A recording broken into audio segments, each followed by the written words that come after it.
اللہ فرماتے ہیں کلا سیعلمون، ہرگز ایسا نہیں ہے جیسا یہ سمجھ رہے ہیں، عن قریب انہیں پتا چل جائے گا، اس وقت یہ اختلاف کیا ہو جائے گا، ختم۔ ثم، اب یہاں پر ایسا نہیں ہے کہ تھوڑی دیر کے بعد اللہ دوبارہ فرما رہے ہوں، ثم کلا، پھر اللہ کہتے ہیں پھر ہم بتا دیں، کلا ہرگز ایسا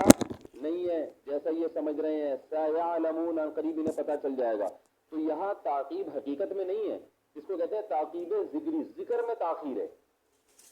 یعنی گویا اللہ تعالیٰ، اب دیکھیں قرآن مجید کا جو کلام ہے، ہم براہ راست اللہ کا کلام سن رہے ہوتے ہیں نا، تو ہم جب ایک جملہ کہتے ہیں تو تھوڑی دیر ٹھہر کے دوبارہ دوسرا جملہ کہتے ہیں، تو اب یہ جو تھوڑی دیر ٹھہرنے والی بات ہے یہ ریٹن فارم میں نہیں آ سکتی۔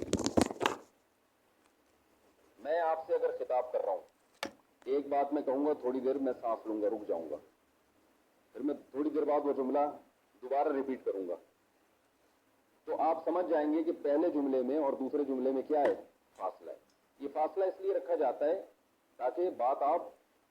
غور سے سنیں، ساری باتیں نا ایک دوسرے پہ گچڑ پچڑا نہ بن جائیں، سمجھ رہے ہیں نا؟ تو ہم تھوڑا سا کیا کرتے ہیں، ٹھہرتے ہیں تاکہ دوسری بات کو آپ اہتمام سے سنیں۔ یہ بہت کلام کا طریقہ ہوتا ہے، آپ ایک دفعہ بات کرتے ہیں پھر آپ ٹھہر جاتے ہیں، جیسے آپ ٹھہرنے کے بعد پھر دوبارہ اس کو کہتے ہیں نا، ریپیٹ کرتے ہیں، تو یہ اہتمام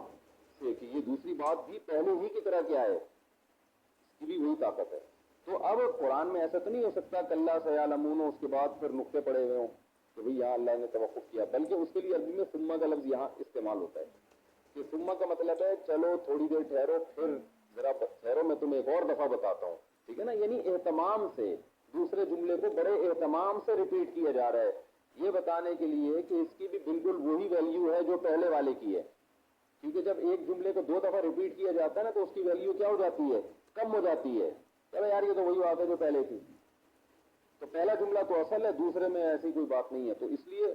قرآن میں ثم کا لفظ اس معنی میں بھی استعمال ہوتا ہے، ٹھیک ہے نا۔ اللہ فرماتے ہیں کلا سیعلمون، ہرگز ایسا نہیں ہے جیسا یہ سمجھتے ہیں، بلکہ ان قریب انہیں پتا چل جائے گا، لگ پتا چل جائے گا۔ ثم کہتے ہیں اللہ تعالیٰ گویا یوں فرما رہے ہیں زمانہ میں، ثم ٹھہرو ہم تمہیں دوبارہ بتاتے ہیں، ٹھہرو ذرا بتاتے ہیں دوبارہ، کلا ہرگز ایسا نہیں ہے جیسا یہ سمجھ رہے ہیں، سیعلمون ان قریب پتا چل جائے گا ان کو،